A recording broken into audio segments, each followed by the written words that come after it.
Think about filling up a gas car. You plug the nozzle in, wait 5 minutes, and drive away. It's effortless. But for a decade, every electric vehicle has failed to match that speed. Even a 6-figure EV takes 30 minutes just to hit 80%. Until now. Chinese giant BYD just changed the race with their new flash charging tech. It juices an EV from 10% to 70% in exactly 5 minutes and hits 97% in 9 minutes, even in freezing winter. Detroit is scrambling. Is this the death of gas cars? Drop your thoughts below, hit subscribe, and let's dive in. To understand why BYD's announcement has caused such a seismic shift in boardrooms from Detroit to Stuttgart, you have to realize that fast charging isn't just a software tweak. It's a violent, microscopic battle happening inside the battery itself.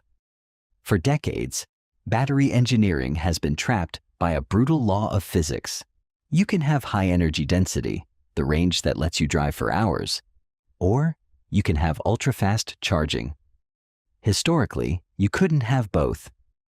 When you plug an EV into a standard charger, you're forcing billions of lithium ions to race from the positive cathode to the negative anode. Think of it like trying to evacuate a massive stadium after a sold-out concert. If everyone files out in a calm, orderly line, it works. But if you try to shove thousands of people through a single narrow exit gate all at once, you get a catastrophic bottleneck. Inside a battery, that bottleneck translates to intense internal resistance, which creates massive destructive heat. If that heat spikes, the battery's internal structure degrades, permanently killing its lifespan, or worse, causing thermal runaway. Because of this limitation, the entire global EV industry has built itself around a compromise, forcing drivers to settle for 30-minute charging sessions. But BYD has a different pedigree. Before they were car makers, they were battery masters, supplying parts for Motorola and Nokia in the 90s.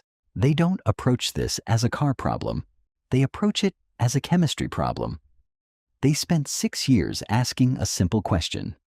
What if we stopped fighting the charger and completely redesigned the microscopic highway inside the battery itself?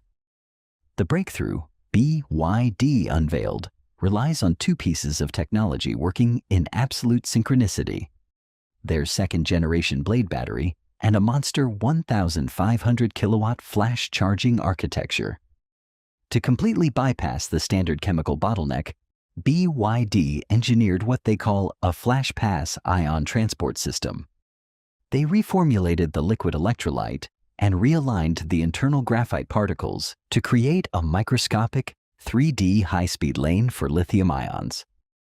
By dropping internal resistance by 20%, ions rush into the anode at unprecedented speeds without generating the destructive heat that usually ruins a battery pack.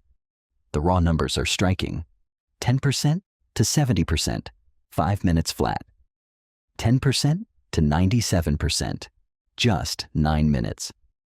To put that into perspective, standard EV charging curves drastically throttle down after hitting 80% to protect the cells.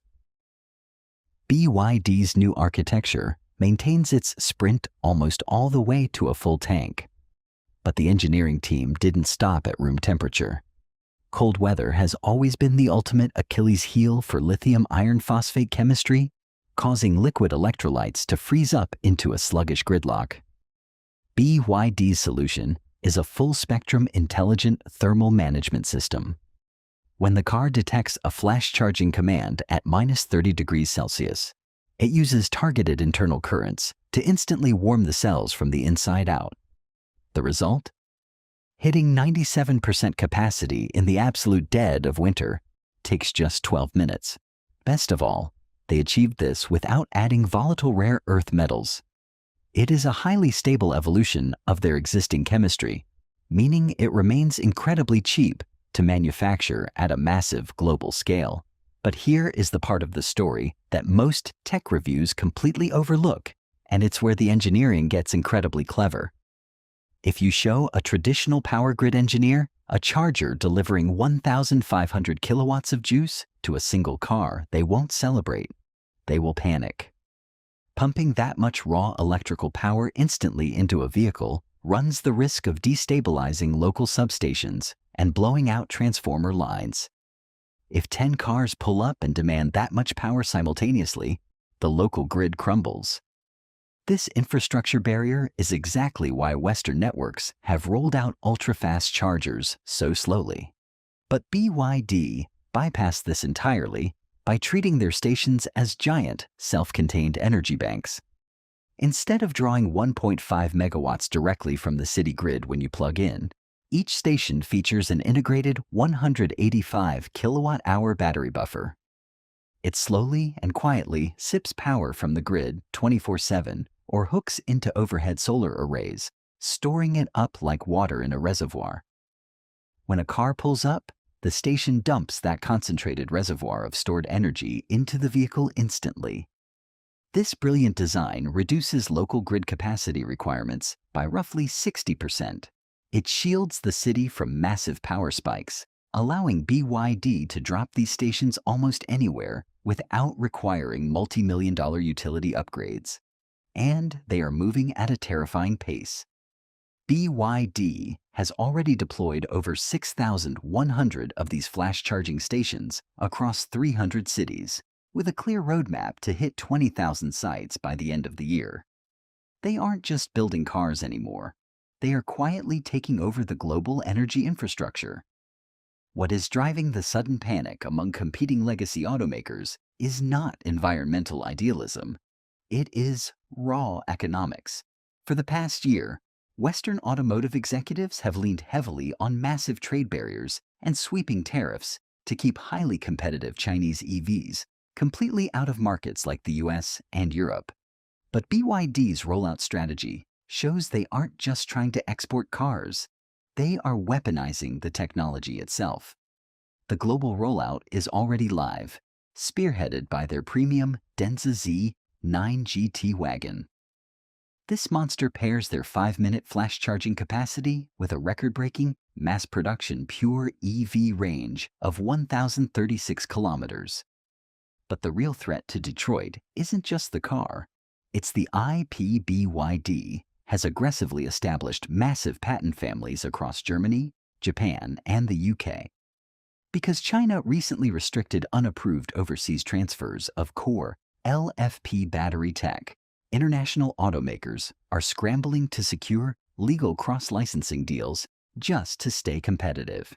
In regions where time is money, or where carbon penalties and public pushback against broken, slow charging infrastructure are mounting, a 5-minute refuel completely rewires the commercial math.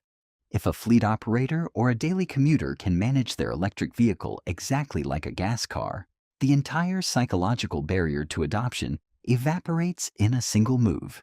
As a research and development executive from a competing European brand recently noted, this is no longer a soft debate about sleek styling, luxury interiors, or over-the-air software features.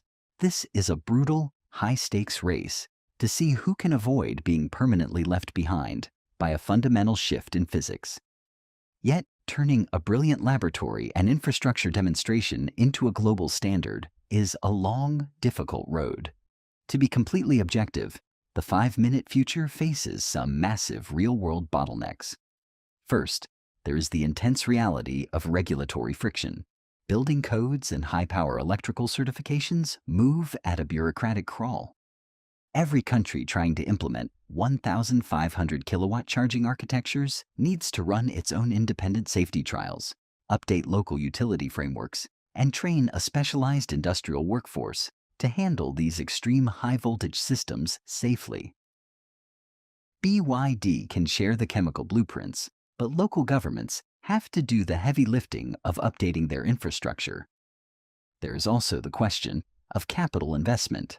Retrofitting existing public charging networks with massive stationary storage batteries requires millions of dollars in upfront costs. For a multi-billion-dollar giant, backed by state-level manufacturing scale, deploying 20,000 stations is just a line item. For fragmented private charging companies in the West, it is a massive financial hurdle that could take a decade to clear. But none of these logistical challenges change the underlying reality of what science has proved. The boundary of what is technically possible has shifted permanently. For the first time since the inception of modern electric vehicles, the gap between a tank of gas and a battery charge has been narrowed down to zero. The tool has been built, and it's already rolling out onto real roads. Whether the rest of the global market adapts to this pace or hides behind regulatory walls is the real question moving forward. But I want to hear from you down in the comments.